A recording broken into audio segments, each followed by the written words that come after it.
आम्हाला बी कवाच काही कळवलं नाही. त्यांचा इशे नको इथं. आब्याला सायकल घ्यायची होती म्हणून आलो होतो. ते आपांनी जे तुम्हाला पैसे दिलं होतं ना, म्हणलं ते माघारी घ्यावं. पायीचंच कमी पडत होतं.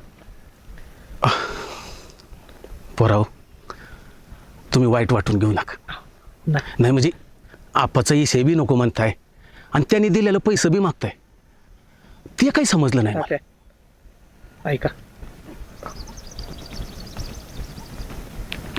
तुम्ही आपलं ते पैसे द्या म्हणजे आम्ही निघायला. बरं,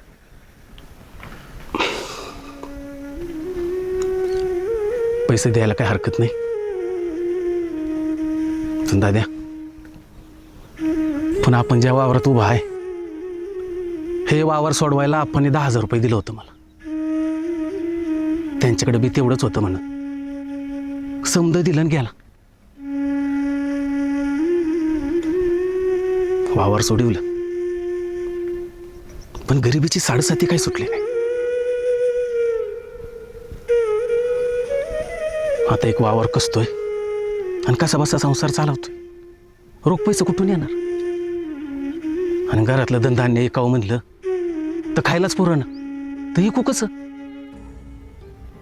म्हणजे तात्या आत्ता खरंच पैसा नाही तोय? नाही नाही, असं कसं?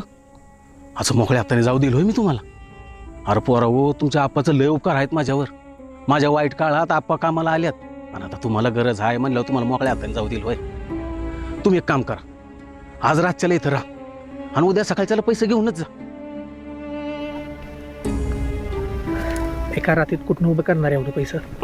त्याची नका काळजी करू तुम्ही, मी करतो ना काय बी. नाही काका, आधी पैसे कसं गोळा करणार आहे ते सांगा, मगच आम्ही थांबतो. आभ्या, तुम्ही काय करणार आहे? आपण जे वावर वाचवलं तेच घाण ठेवून पैसे आणणार, नाहीतरी आम्हा ते घसणे कितीच लागतंय आणि एक आर्ट बी कवा भाव साळत जाते.